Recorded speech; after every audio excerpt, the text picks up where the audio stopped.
Evolutionary.org Hardcore 2.0, episode 42. In this one, we're going to be talking about bulking cycle with orals from Para Pharma. So this one is going to be really interesting because we're not going to talk about injectables on this one. So those of you out there who've never used oral steroids, those of you out there who would like to use steroids for the first time and you're looking at using orals, those of you out there who would like to switch from using injectables to orals, or perhaps you want to use orals on your next cycle for bulking. We're going to talk about all the orals on this one. We're going to go over all the options ParaPharma has, and they have many. We're going to kind of go over the perspectives between clean bulk and dirty bulk. We're going to give you some different stack ideas and how to run them. And of course, we're also going to give you some tips and tricks that no other podcast goes over. So this is going to be a really good one. So strap up and fasten your seatbelts on this one because Mobster and I are going to bring it. So let's first talk a little bit, Mobster, about ParaPharma. And ParaPharma has been around for over 12 years now, probably closer to 13, 14 years. They have a great reputation throughout the internet world. Many different forums they've been on. And recently, they've been gaining popularity so much that now they're part of the Evolutionary family as well. Over the past year, they've come on board as well on the Evolutionary website. And now many of our approved sources are selling ParaPharma. So they are a really fast, rapidly growing brand, and they're turning into one of the top brands in the world. Really, I think they're one of the top 5 brands in the world, Mobster. And they have really solid gear. The nice thing about their gear is they have recent certificates of analysis within months, within the past year that they put out. These are independently tested. We've had veterans on the forum, and these guys are really hard to please, all right? These are the vets that, they're posting pretty much every day on the forum. They've got logs going. These guys are no-nonsense guys. They have no affiliations with any of the sponsors, any of the approved sources, nothing. They have no biases at all. They're taking the ParaPharma gear, different products from ParaPharma, and they're sending them off to be tested independently, and they're posting the results, and they're like, damn, this stuff is 98, 99% pure. This is really impressive gear. It's coming in. It's you order Dianabol, and it's supposed to be 20 milligrams in the pack. Well, we're sending it off, and that's what it's saying that it is. It's Dianabol 20 milligrams. It's not saying Dianabol 10 milligrams. It's not saying it's Dianabol 5 milligrams. It's not saying it's Dianabol 40 milligrams. It's saying 20, which is what you're ordering. So the dosage you're taking is the dosage it says it is. What you're taking is what it says it is. It doesn't say it's Winstrol or T-Bol or Superdrol or Anavar or Anadrol. It says it's D-Bol. When you order D-Bol, it's D-Bol. That is really nice because Mobster and I both, over the years, and we've been doing this a long time, we've run cycles where we have halfway through the cycle realized that we got screwed. We ordered something and it wasn't what it claimed, or it was underdosed, or it was bunk, or it was something else entirely. And that's something that Mobster and I had to deal with years ago before we had the ability to take the gear and have it independently tested ourselves. And that's what we have today. So any brand that is going to play these types of games, it's just not going to fly anymore in these modern times. So ParaPharma is one of those. They don't mess around. They don't play games. They sell you what they say they're going to sell you, and they're damn good at their job. Go ahead, Mobster. Absolutely, Steve. I mean, here's the thing, guys. Let me explain how this works a little bit. The age of the internet is a great advantage in this particular regard. So some years ago, you would literally have your local brand, your local supplier, that fella down the gym or whatever else that you source product from. If you were a little bit better informed, and especially if you lived close to Mexico, you could pop over the border and go to Pharmacia, or Buddy would bring some stuff back for you or whatever. So obviously the internet and I'm thinking specifically back in the day, Steve Dan Duquesne and Muscle Media was explaining how this all worked, kind of insightful, which none of the other magazines were doing. They were telling you how the industry worked, how labs worked, all that kind of stuff. So the information started to creep out. The internet, and especially in the last few years, Steve, we've seen forum members, including forum members we've got right now, take lab products and get them tested.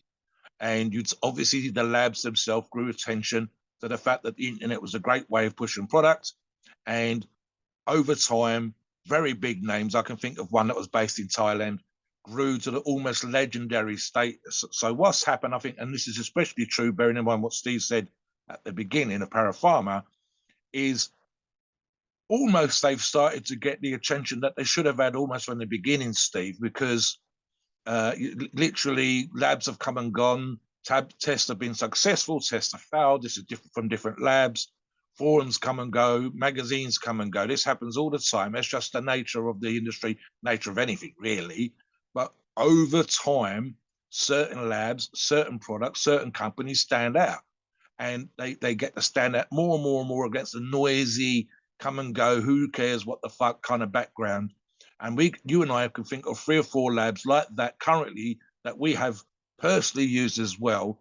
And ParaPharma is right up there in that particular mix. So, for example, as you know, Steve, I recently run a cut stack using ParaPharma products. So I can say, hand on heart, listener, viewer, whatever the hell you are, fan of our podcast, I have used ParaPharma products. And I had, as I'm trying to think of the particular comedian, great success. So here's how it worked for me, Steve. I was doing a cut. I hated dieting, but I dieted. I did more cardio. I dropped weight. I've kept, even now, Steve, I'm talking about, oh, good grief, probably 10 weeks later now, still down 1 notch on my belt. And what was super, super crazy, because I was using one of their product, Cut 150, I actually started the recomposition. So I actually went back to my starting weight, and yet I was leaner. I still had that 1 belt size down, etc., etc., etc. So for me, not only it was a great test for me to see how it went, to see whether I could stick out the time, whether I could diet, whether I could get my waist down, whether I felt I was okay with training, all of those things. And then, of course, you got literally how did the product feel to me when it was used? So all of those kind of things, that's what you, the listener, should also have when it comes to experience of a lab. It's very easy to talk about a lab's reputation and go this way and go that way, and what my buddy said and what the man down the gym said and all that kind of stuff. But when you have specific personal experience, it's hand on heart stuff. It is touching the good book, and you turn around and say, this is what's happened. This is how it worked for me. I can say how I felt on the product, and so on and so forth. So that's 100%. The other thing, and we've talked about this when we talk about ParaPharma and other approved sources, is the length of time that they're out there. You do not get to stay 10, 11, 12, 13, coming up on 14 years, I believe, for ParaPharma, Steve, without producing solid arse products. You don't get to do that again. And I've talked about members testing, forum members testing, not just their own product, in the case of ParaPharma, but the ParaPharma themselves posting. I don't want to see this on every damn site that produces PEDs, Steve. ParaPharma is one of the ones that does this, where there's literally a page on the parapharma.org site where you can go and see for yourself independent lab tests, certificates of analysis, and the like, Steve. So that is 100% for me, something that I want to see all the time. And then I've just touched on other things, whether it's the visual appearance of a product.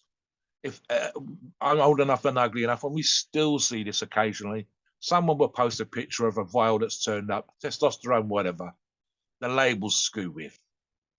You don't get to see the ones now anymore, Steve, because it has got better as the industry as a whole. But there used to be products with stuff floating away in there, Steve, or poor bungs, or the little clasp that holds the bung in just wasn't on properly. And you're just stupid stuff like that. ParaPharma products are produced professionally. They look professional.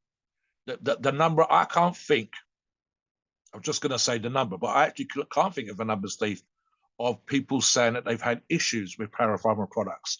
And this against listeners, I say this all the time.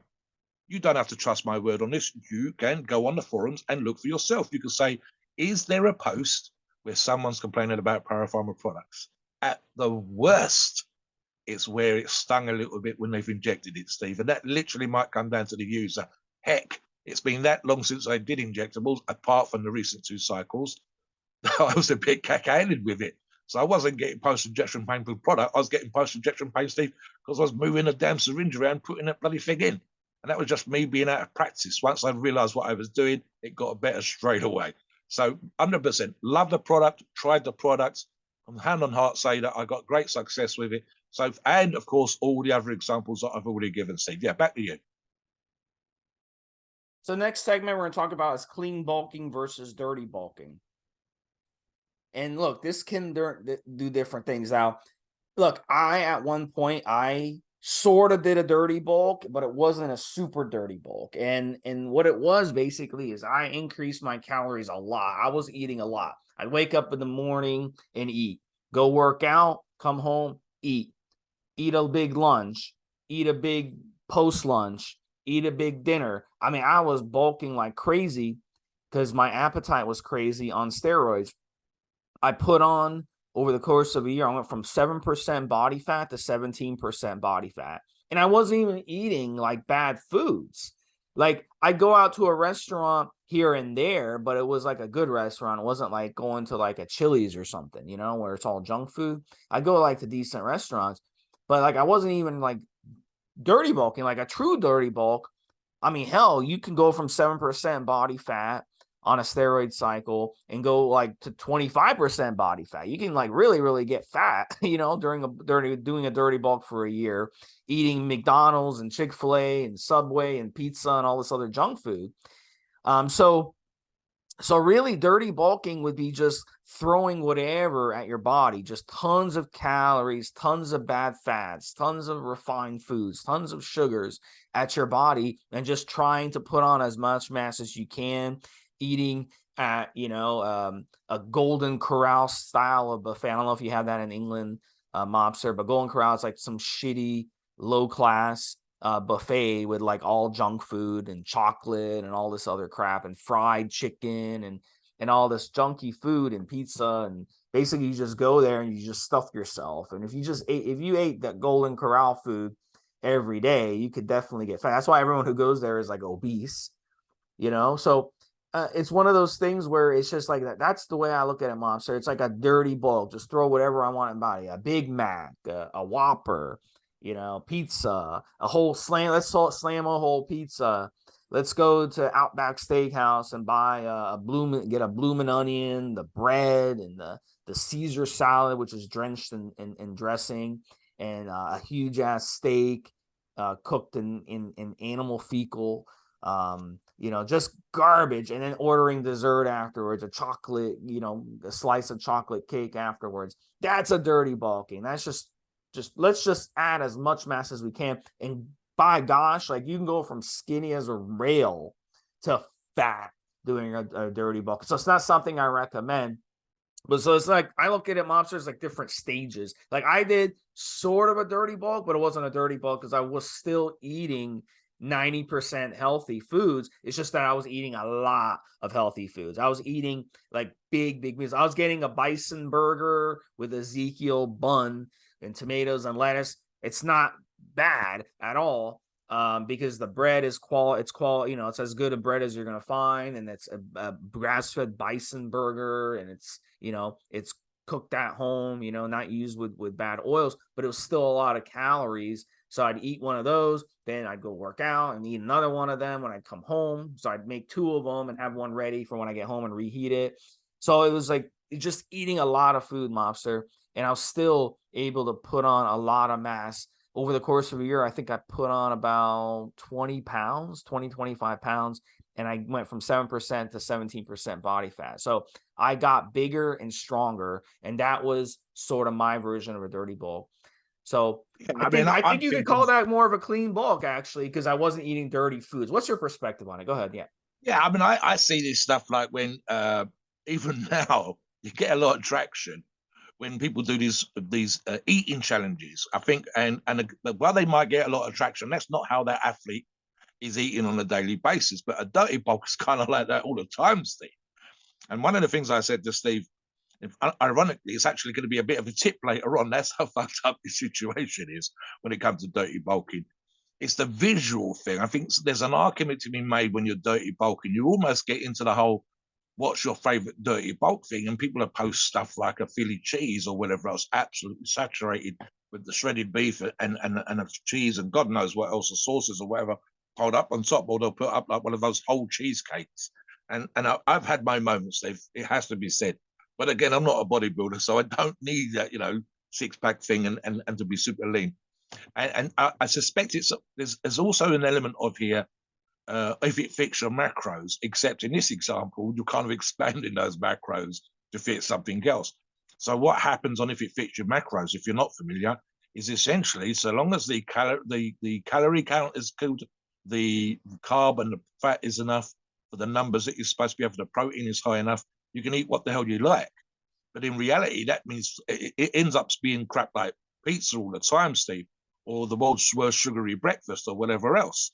And it just arguably, and I said this on another show when we were talking about bulking, I think the problem you get with a dirty bulk, I think there's almost an element of it gets out of control. It then ends up being far too many calories, and you don't care, as you said, with Steve went from 7 to 17%. What Steve really wanted, if there's an element argument for leverage, Steve, being a little bit fatty, a little bit of soft tissue does help with the leverage when it comes to being strong. But in reality, the great and vast majority of listeners are going to be more the look than the strength. They're going to be wanting to look muscular. So the more fat you put on, the more water you add to your system, the softer you get. The 17% versus the 7% Steve gave us an example of, it's just fat and stuff you're going to have to lose. So I will touch upon briefly, and this is a part of the nature versus whatever argument. So here's the thing. It is perfectly normal, and this is where dirty bulk might almost be okay, maybe. It is perfectly normal for you to be leaner in the summer versus slightly fatter, slightly more puffy in the winter time. Yes, we have centrally heated houses. Yes, we can wear, high tog rating clothing and great duvets and electric blankets and whatever else. And our cars are warmed up when we go out to them and get into them. Never mind having to sit in there freezing your ass off, wait for the warm up like the old days. All of those things are true, but nature is something you can't get past. And nature is thus. In the colder months, you tend to be softer looking. You tend to have a higher body fat percentage just to protect your organs, just to protect the simple fact that typically in historical times, when man was just about standing up and walking around and realizing he can hunt and gather and whatever else, it was a bastard to eat in the winter time, Steve. You had to work twice as hard to find less food than you did in the summertime, in the spring, and to a lesser degree in the autumn. So you naturally stored body fat to survive, not just the cold, but literally to have calories carried on your person, so to speak. So don't get too carried away, guys. Dirty bulk's fun for sure, but don't equally obsess with staying at 7% all year round. You will find it much harder to do in the winter time and the colder months than you will in the summertime and the hotter months. Now, I'll flip over now to what we would call a clean bulk, Steve, or even a lean bulk. Right, so here's the thing, and this is much more true, I think, now of the modern times, certainly in the last 20, 30 years.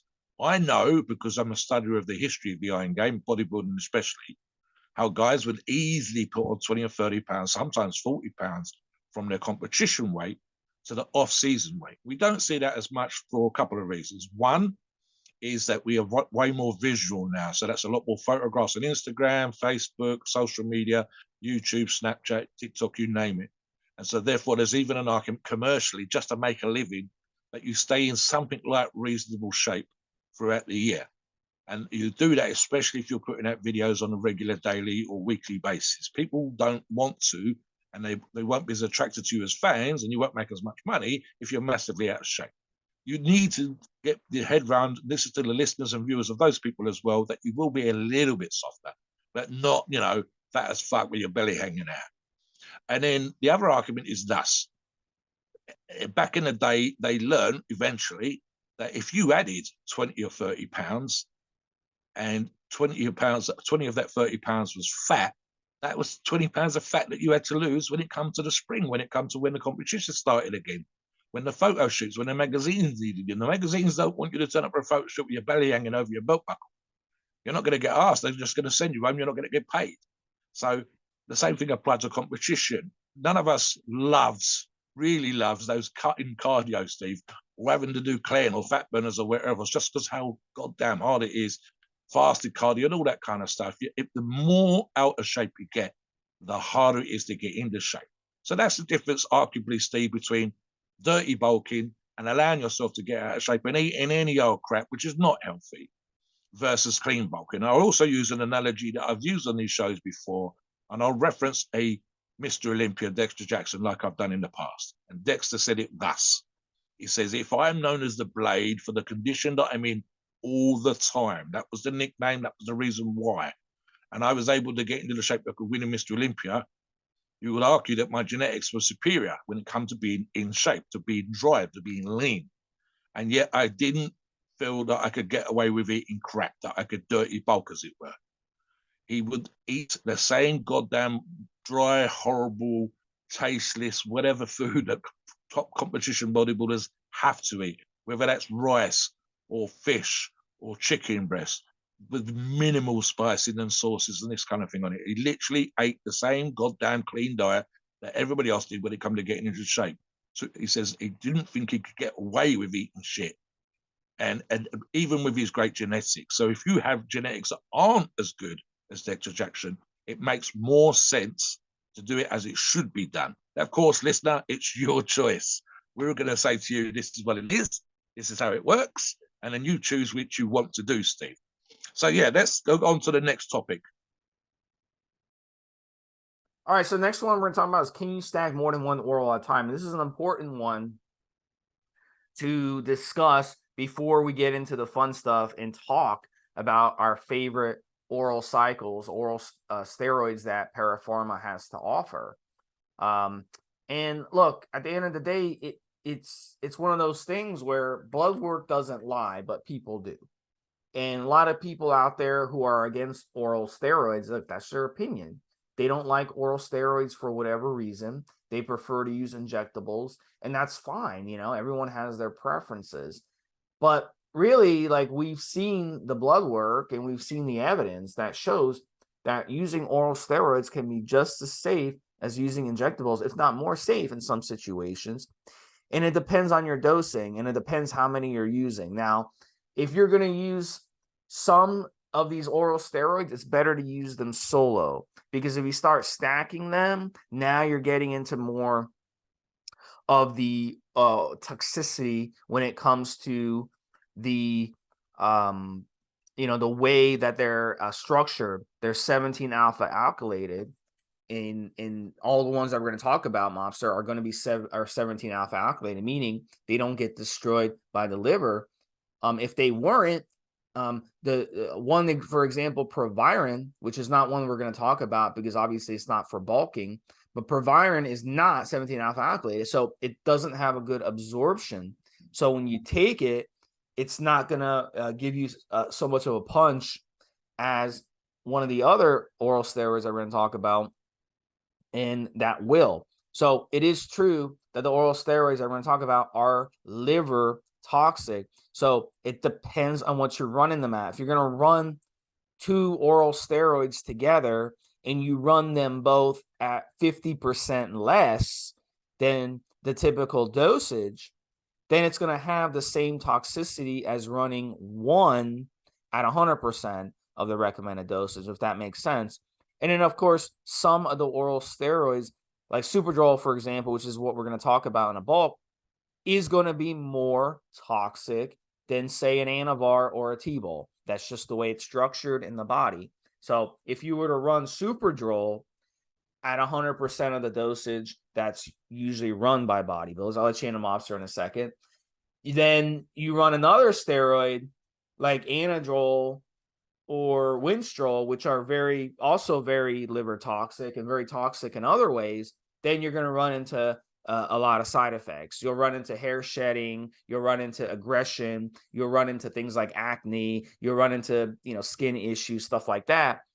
But if you were to run like Anavar, which is more mild, with T-Bol, and run them at full dosages, you're not going to have as many side effects. So it really depends on the steroids. And if you're really that worried, you can always go ahead and run blood work when you're on cycle and see where your levels are at. It's normal for your liver toxicity. The two values that are going to tell the tale here are going to be your AST and ALT levels. And those are going to tell you your liver health when you're on cycle.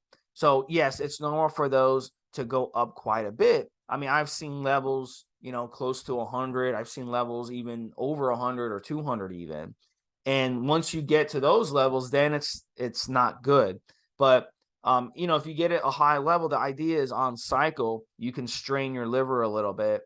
And then that's why we come off. And then when you come off, it should come back to normal. Obviously, you want to avoid alcohol. That's another thing.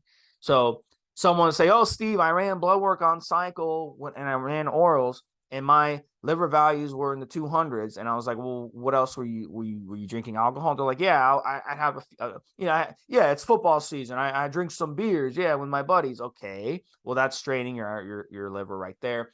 "Oh, I'm on a couple other medications, one for depression, one for this, one for that." And I'm like, "Okay, well, that's also straining your liver." These medications, even over-the-counter oral medications from the pharmacy that you buy, are going to cause liver strain. That's normal. An aspirin is going to cause liver strain. That's normal. So don't tell me that you have liver problems, but you're on like 2 or 3 drugs and drink alcohol and take the steroids. You want to be smart when you're on cycle. That would avoid issues. So like I said, blood work tells the tale. If you're worried, run blood work, and also run your support supplements, run your liver support supplements. Those will help flush out and detox your body while you're on these oral steroids. So there's things you can do to help with this issue. Go ahead, Mobster. Yeah, I made some notes while Steve was talking, listeners, and here's how this works for me, right? Is there an issue with the whole first pass of the liver, methylation, etc., of oral steroids? Absolutely, right? But the argument for and against goes thus. You have to look at like for like. So if, for example, I was only taking 50 milligrams a day of an injectable, and then I was comparing that to 50 milligrams of a day of one of our chosen orals, 100% the injectable would be better. 100%. There's no denying it, right? But the reality of the situation is that people talk about the effects of oral steroids versus injectable steroids, but they're not comparing like for like. Because I don't know if, for example, Steve, I was using, and we're going to discuss this shortly, 30 milligrams a day of Dianabol, the equivalent to 210 milligrams a week, 7 days a week, 210 milligrams, listeners. I can't think of a single steroid that I've ever used, injectable steroid ever, that I've only used 210 milligrams a week of. Christ, if it's borderline TRT dosing, and no one has an issue with TRT dosing at 210 milligrams. Right, so it makes no sense. You need to compare like for like. The same thing applies, as I say, like for like, dose for dose. Again, the person might say, "Oh, this is an issue, and the reason why I don't use oral steroids is this." And I go, "Okay, so again, what dose of, if you're doing a performance enhancing stack drug, a single one, just testosterone again, Steve, you're almost certainly going to be looking 400, 500, 600 milligrams a week. That's right. 500 milligrams is right in the middle of what almost every person who's ever using injectables ever done. If you're talking about mild cycles, the number is always going to be between 400 and 600. Automatically, at 500, you'd be running twice the amount of testosterone as an injectable than I would if I was using Debo. So it doesn't make any sense. And there's an argument that goes out the window because, again, as Steve said, the values of 500 milligrams of testosterone as an injectable versus 210 milligrams as an injectable were different. Naturally, because you're taking more. So you do need to compare like for like. Something else I've touched upon, and it's literally the other person is making the statement, right? That's not to have a pop at anybody specifically, but as often as not, the person that's giving you that comment or answer is coming from a different point of view. Now, that's obvious because they've just said something different, but I also mean what they want from their physique, what they desire. So if, for example, they're light and they want to be lean and they want to be aesthetic, and you're heavy structured, more of a mesomorph versus a ectomorph, then an ectomorph will want, if they've got any sense, and they know a little bit about PEDs, something different from their physique compared to yours. Your structure's different. You might be training for a weightlifting or a strongman competition versus the other person who wants to be a model, for example, or is doing the classic physique, or the beach body type physique, and so on and so forth. So it helps if the person you're speaking to is giving you advice, and especially when it comes for a like type conversation, wants from their body what you want from your body. And then you're more likely to see that your thoughts and comments and the way that you run PEDs lines up. The last one, and I'll touch upon something that Steve just addressed, and I've mentioned this before, okay? So for example, over-the-counter drugs such as ibuprofen, it's an anti-inflammatory. You got some kind of inflamed issues around your elbow, around your shoulder, knee that you've hurt playing football, soccer, whatever. You take an ibuprofen tablet and you're hoping for inflammation to reduce. And what we're looking at is the 200 milligrams. Now, if you go to the doctor, you might be prescribed the very same drug as you're getting over the counter, but at a higher amount overall. So, for example, it's not unusual for a prescription or doctor to tell you to take up to 4 of those 200 milligrams. That's 800 milligrams of anti-inflammatory. Now, we know that anti-inflammatories have effects on the body above and beyond the actual anti-inflammation that you're hoping that they'll do for you. That you're bringing down that swelling and making the joint feel better. But what they also doing, and this is on the white script, a little piece of paper, the insert that comes in the box or package that you bought the ibuprofen with, and it will tell you, you can read this for yourself. It will tell you the numbers of people that have these issues or that issue. One of the most common issues, for example, Steve, is it fucks up the stomach. The more anti-inflammatory, it's not just ibuprofen, but the more anti-inflammatory drugs you use, the more likely, perversely, you are to inflame the stomach. And to the point where some people have self-prescribed way too much of X or Y or Z, and that's included ibuprofen, and it actually had internal bleeding. And that's literally because they've been taking 2, 3, 4 times the recommended dose. And not only have they been taking it for a few days, they've been taking it for weeks. I can actually think of top professional bodybuilders that have done that. And they realize that the reason why they've ended up in A&E or ER, as you say in America, is because of the anti-inflammatories they were using. And as Steve said, if you then went and got the lipids tested, not only can the doctor see that you've got a bleed in the stomach, not just because they've put a tube down your neck, but literally from your blood profiles, from the results that come back from the lab, but also they will see that other things are out of whack. And that's because you've been bleeding and the body's been compensating. And that's an over-the-counter drug. Pretty much every medication there is, Steve, has some sort of side effect. And here's the thing, and I'm actually going to think of Rick Collins, the bodybuilding lawyer, who's been defending various people in court cases for years. And he's actually stated, he went away and looked for the statistics, Steve. And the numbers are, of course, thus. The amount of people that train is much higher. The amount of people using PEDs is much higher because the amount of people who train is much higher. And yet the numbers or statistics coming back in regards to the actual issues that people think are an issue with both oral and injectable steroids are not as high as it seems to feel like it is from time to time.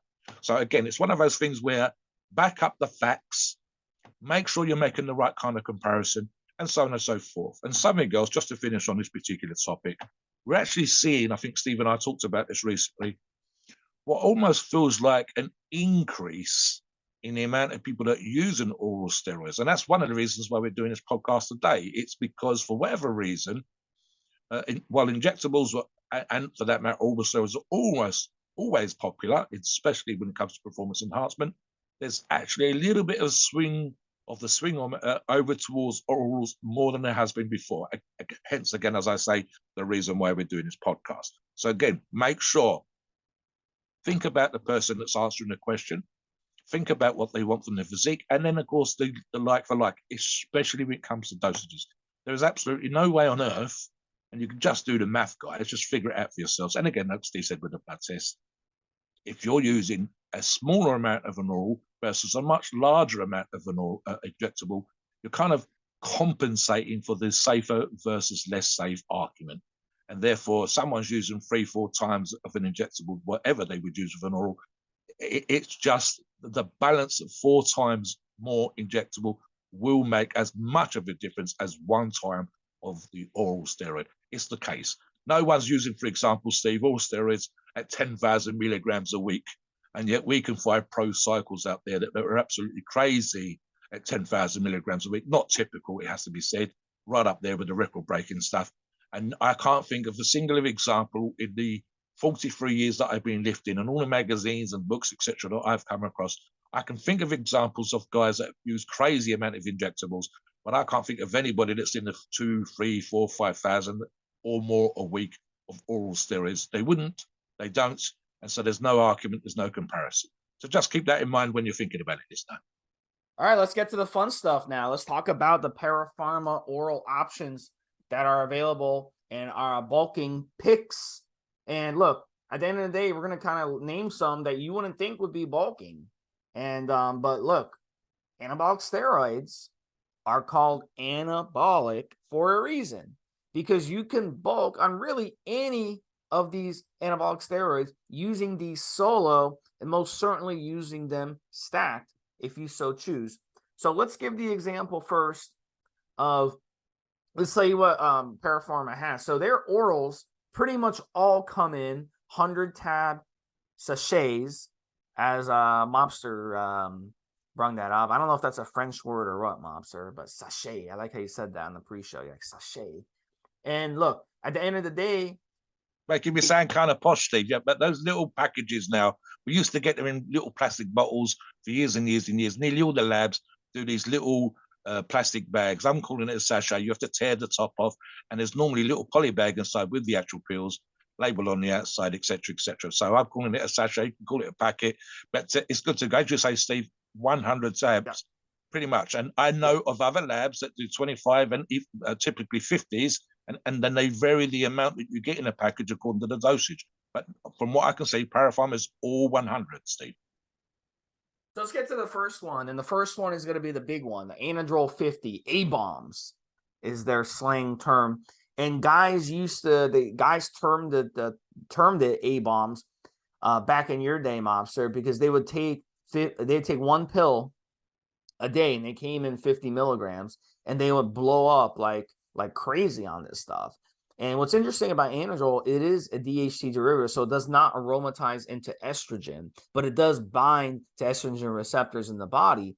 So you're still going to get that mass increase, and you're still going to get some water weight retention in the body, but it's not caused by estrogen being aromatized. It's caused by estrogen binding from the drug. So it's a very unique drug. It's a very complicated drug. And really, it's hard to control that issue. And a lot of guys have used Nolvadex over the years. They found out that they can run like 5 milligrams a day or 5 milligrams every other day of Nolvadex. And that can help control the anadrol estrogen issues that they can get. So ParaPharma also has Nolvadex. So you definitely might want to keep Nolvadex on hand if you do want to use Anadrol. But look, all you got to do with the Anadrol is so simple to use, Mobster. It's a very cheap steroid. It's dummy proof. You take one Anadrol a day, which is 50 milligrams, and that's it. You're done. And you don't have to worry about taking it again, and it's very simple, and you will blow up on this stuff. The way it's structured as one of the top orals to prevent muscle wasting. And that's what it was designed for, like most anabolic steroids, to prevent muscle wasting. So when you're on this stuff and you're running 50 milligrams a day, it's going to help you put on muscle. You add weight and resistance training, you add a good diet to it, it's going to blow you up like crazy. Really, 4 weeks, Mobster, 5 weeks tops of this stuff, 50 milligrams a day. And if you can't gain on this, then I don't know what to tell you. You must have something wrong with your genetics. You must not know how to train. You must not know how to diet, because this is one of the most dummy-proof steroids, as I said. And that's really all you have to do, Mobster. 50 milligrams a day for 4 or 5 weeks, and boom, you're done. I love Anadrol. If I had to choose one oral steroid to run, to bulk with, and I wanted to get really bigger and stronger in 4 or 5 weeks, I would go with Anadrol. It's a hell of a bulking option from ParaPharma, and it's a damn good option too. Let me refer to the next one. I'm going to call Anadrol and Steve and I talked about this in the pre-show, a wet steroid because of the estrogen binding that Steve referred to. Anavar for me, and they ParaPharma does an Anavar 10 milligram and an Anavar 50 milligram. Both of those are again still in 100 tablet sachets. Anavar for me has always been a lean bulker, so what we would call a dry bulker also. And typically for me, when I've used this back in the day, I would add, even now, I would add about 5 pounds. If I was using Anadrol, now ironically, I don't respond to Anadrol. So my favorite wet bulker, true bulker for me would be Dynabol. Well, we're going to discuss that shortly. So a dry bulker, for me, Anavol's always been a great power drug as well. It adds strength for me when I'm peaking for a strength competition of choice. The 5 pounds, perfect. Now, when I was doing those competitions, I wasn't trying to keep the weight on, as a lot of our listeners will be when it comes to bulking up. And it's also one of those things, what arguably, Steve, more keepable gains. And I've heard of Anadrol users gaining 20 pounds, how much of that 20 pounds are you going to keep? If you're very, very lucky, if you're head on, and you do all the right things, which we'll touch upon at the end of the show, you might keep 6 or 7 of those pounds. So you're going to keep about 40, 45%, maybe. Anavar, you're probably going to keep 80%, Steve, especially if you're new to it, especially if you're nowhere near your maximum. You're going to keep a lot more because there's a lot harder muscle tissue, a lot less water. And therefore, for me, and the strength is absolutely amazing. I'm kind of frustrated. I wish I responded better to Anadrol because for both the strength and the size gains, and especially so back in the day, Steve. So yeah, again, very, very simple. Bearing in mind that you have already the choice here from a ParaPharma, it's the sweet spot for 99% of our listeners is going to be 50 milligrams a day. Anadrol, back on Anadrol again, Steve, ironically, medically, is actually run at higher dosages typically than someone who's using it performance enhancement. I've heard of 100 milligrams a day. So roughly 1 milligram per kilo of body weight versus how we would run it at 50 milligrams for performance enhancement. So the safety issue is kind of skewed because, again, it's being medically prescribed to treat a medical condition. You're being monitored, and it's actually run at a higher dose as often as not than we would use for in the gym purposes. So that's a little insight for you again. And again, please feel free to check the information. I'll go on to the next one, Stephen, and bring you back in. So Dynabol, 20 milligrams from ParaPharma. Dynabol, breakfast of champions. There are, I think you can still buy on Redbubble or whatever a T-shirt with that written down for you to wear to the gym for the shits and giggles. This is a little bit of a wet steroid, but it is almost certainly, and certainly until very, very recently, Steve, was the first steroid that 90% of people until very recently have used. The first thing you tried, the first one you got results from before you sort of worked your way up to injectables and so on and so forth. It's becoming more common for injectables to be a first cycle.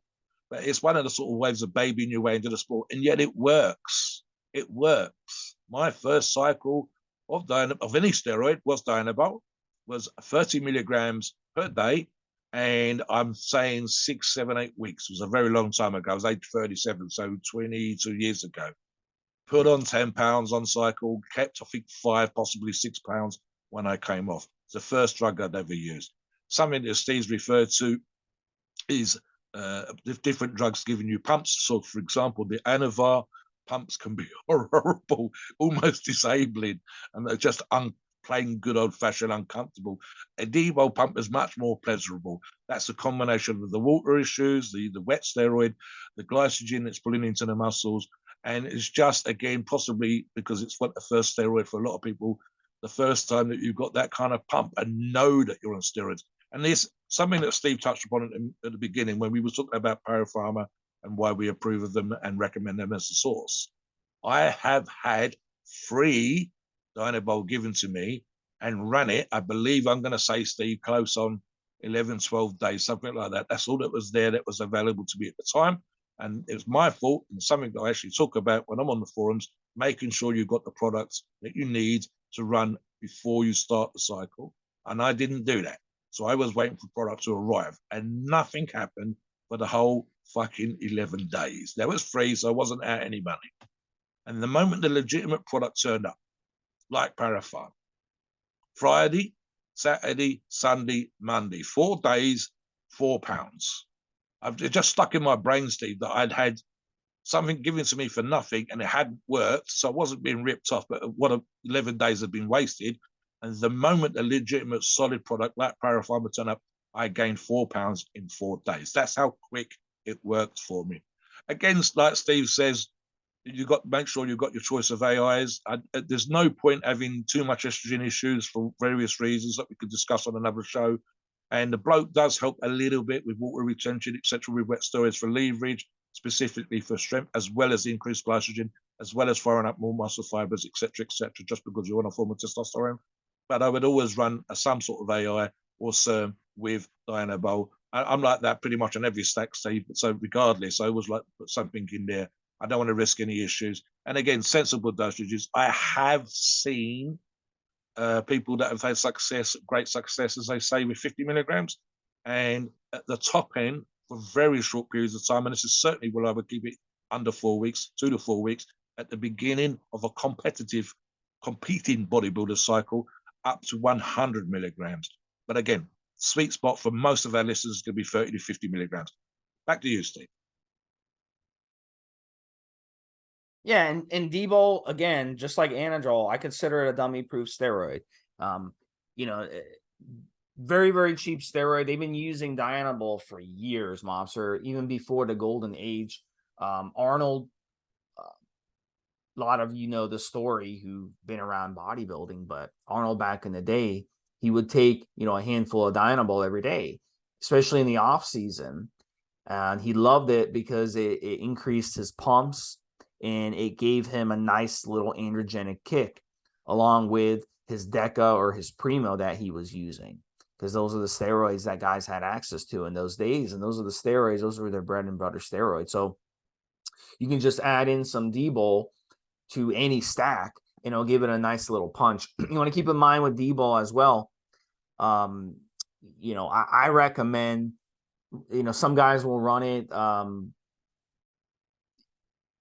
It comes in 20 milligrams with ParaPharma, but some guys will run it at 40 milligrams up to 50 milligrams. But if you're going to run it at those types of dosing, I highly recommend you pick up the ParaPharma Aromacin. And Aromacin is an aromatase inhibitor. So Dianabol, we talk about Anadrol as a DHT derivative. Dianabol is a testosterone derivative. So it will aromatize into estrogen quite heavily and quite quickly. So you can get on D-bol and after a week, you would be holding a lot of water retention. You would really blow it up. The moon phase thing is a real problem with a Dianabol. So you want to make sure you're using an Aromacin along with the Dianabol, because the Aromacin will disable that estrogen from being able to aromatize into estrogen, which causes that water weight, that moon phase, and a myriad of side effects. So you want to make sure you have yourself covered on that for sure. But Dianabol, look, it's a dummy-proof steroid, anywhere from 10, 20, up to 50 milligrams a day. And then you can run it for as long as your liver can tolerate. I know Mobster likes to run it a little longer, but I recommend anywhere from 4 weeks to 6 weeks with Dianabol. No problem there. And it boosts your appetite like crazy. I've never used a steroid that boosted appetite like Dianabol does. So it's basically testosterone in a pill is the way I look at Dianabol. And that's why Dr. John Ziegler brought it to the attention of American athletes and Olympians, because they wanted something that didn't require an injection and something that they could just take. So the next one we're going to get into is Superdrol. And Superdrol comes in 10 milligram per pill with ParaPharma. And look, Superdrol is a beast of a steroid. It does not aromatize into estrogen at all. So it's like Anavar, but that doesn't mean you can't bulk on it. Again, we have to remember, just because it doesn't aromatize into estrogen and cause water retention doesn't mean it won't make a great bulker, because it will. And Superdrol, look, I use Superdrol like within a week on Superdrol, I added 5 pounds to my frame.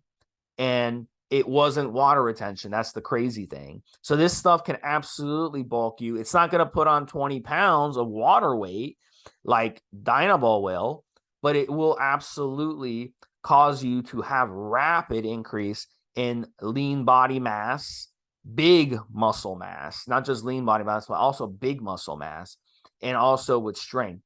But it's extremely toxic, extremely toxic. I never recommend on the forums to stack anything with Superdrol. If you're going to run Superdrol, run it by itself 2 to 4 weeks and keep the dosage under 30 milligrams. I've tried doing 40 milligrams. It's just too toxic. You're going to feel sick and fatigued all day. So I don't like it at such a high dosage. Turinabol now is similar to Superdrol in that it doesn't aromatize into estrogen. But on the other hand, it is much less powerful and much less toxic. So I like Turinabol if I'm doing a very dry, lean bulk where I want to put on a few pounds. And that's what it's going to do. I like to use it myself a lot, and I'll run it by itself if I'm doing a lot of endurance activities. Like if you want to go hiking, climb a mountain, do yoga, do jogging, do swimming, do kayaking, canoeing, do a lot of fishing, stuff like that, where you're living an active lifestyle, which I like to do, then T-Bol is perfect. And ParaPharma T-Bol comes in 20 milligrams. So if you still want to not lose your endurance, you still want to stay athletic, and you want to go that route, then T-Bol is a really good option for you. Or if you want something really, really mild when you weight train, that's going to give you just very, very little amount of pumps when you weight train, or no pumps at all, then T-Bol is a good option just for very, very lean muscle mass. Mobster? Something I've said in other shows when it comes to T-Bol is it's vastly underrated. Turinabol is vastly underrated by the majority of users, and it's a great shame. I've actually noticed this because I did this when I was doing research for myself when I first started using steroids. I was thinking about using steroids, and the same applies now, Steve. It was much more highly rated by those people that have studied steroids as a science, if you like, the use of steroids for performance enhancement, looked at the chemical structure, the bonding, this and that and the other and whatever else. And they absolutely rate T-Bol way more highly than you would think would be the case amongst the actual users of Turinabol.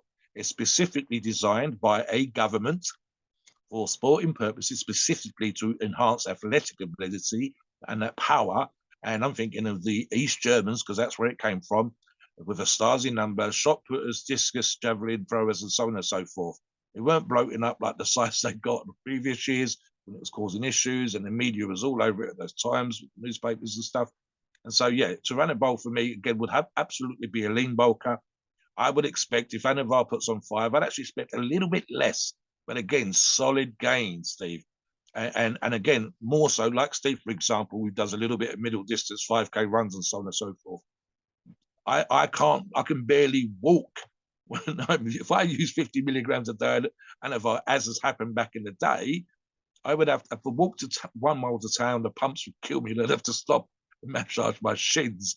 So Annabelle would have me probably running there, Steve, by comparison, just to illustrate it. And I'll just touch on the last one quickly before we talk about diet and training stuff as well, Steve. Again, not what you would call a bulker per se, but you can bulk on all steroids. And so, for example, they do a Winstrol in both 10 and 50 milligram amounts. And again, this is the thing, guys.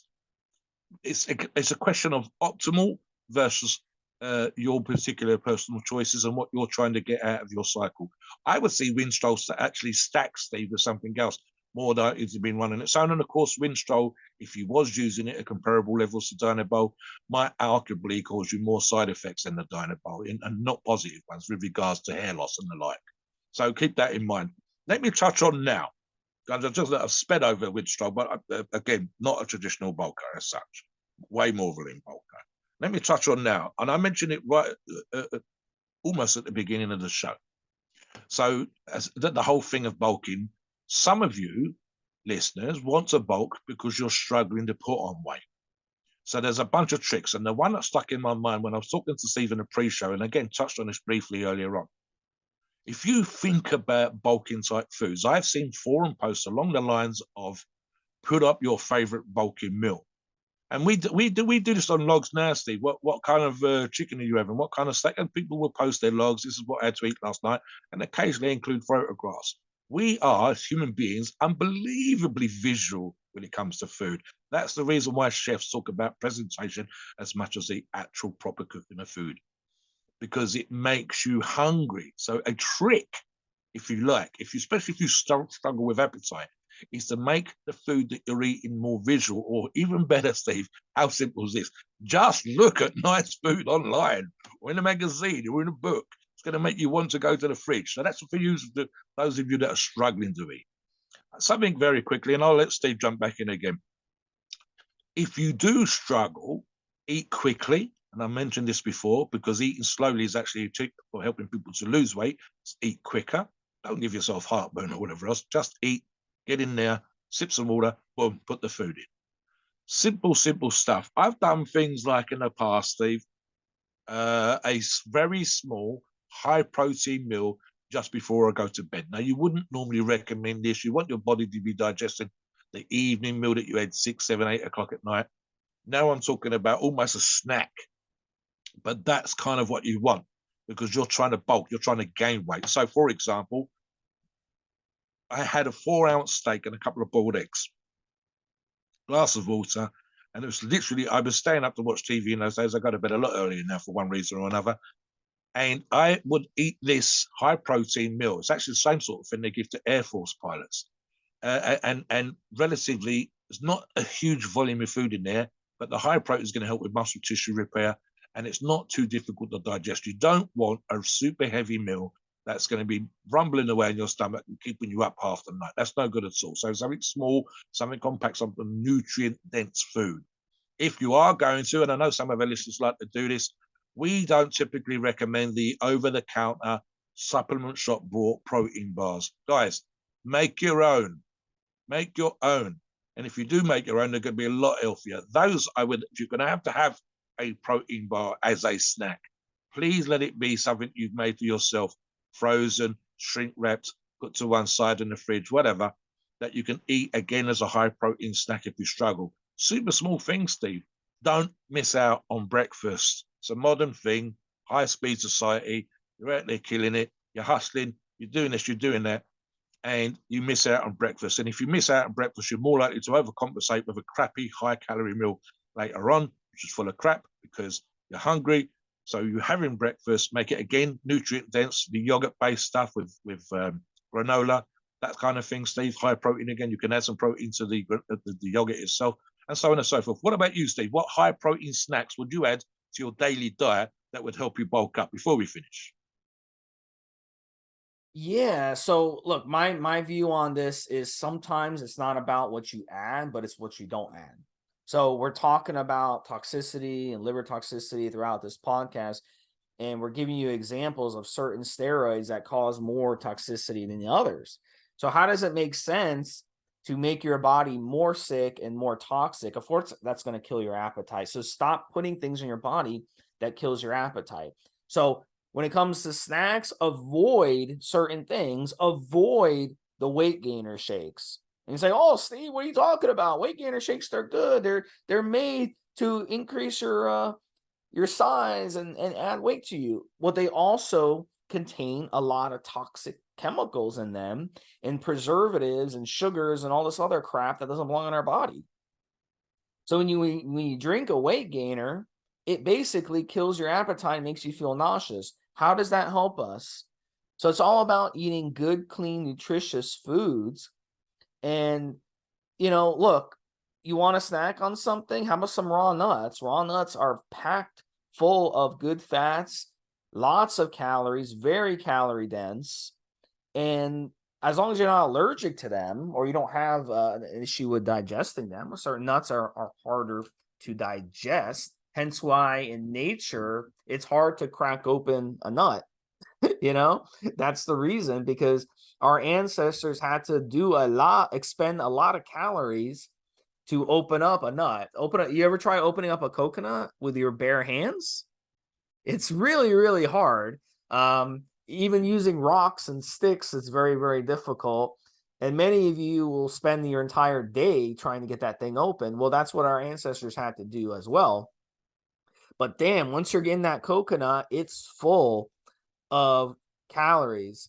and it's very calorie dense. So any type of nut is going to be hard to get open and calorie dense. So you want to make sure you don't eat too many of them.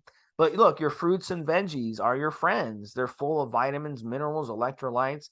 They're great, especially on these oral steroids, especially on something toxic like Superdrol. You definitely want to get in your fruits because they'll help hydrate you, because you tend to get dehydrated on some of these oral steroids that that will kind of throw off your electrolyte balance and stuff. You start sweating and you find yourself nauseous really, really quick. So you want to be careful what you put in your body and only put good, clean, nutritious food. So that would be my advice there, Mobster.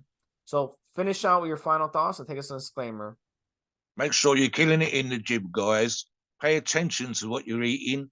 Visualize the food if it else make you hungry. Cleaner and leaner is better than dirtier. That's just common sense, really. But what the hell, guys? It's your choice. And will ParaPharma orals help you bulk? 100%.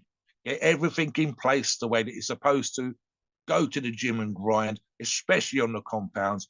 Make sure I've been hungry on some of these PEDs, Steve. So hungry, in fact, that I'm eating food and I'm thinking about the next meal I'm going to have. That's fucked up. I shouldn't be thinking that. If your appetite's that crazy, you know something is going on. You should be stimulating it with the work that you do, and you should be absolutely killing it with a knife and fork. But make sure, if you can, guys, cleaner is only and leaner is only because you've got to get rid of the body fat otherwise. Give ParaPharma a look. Let us know what you think in the comments below, as always. Please note, we are not doctors and the opinions are ours. It is our view based on our experience and views on the topic. A podcast for informational purposes and entertainment only. The freedom of speech and the First Amendment applies.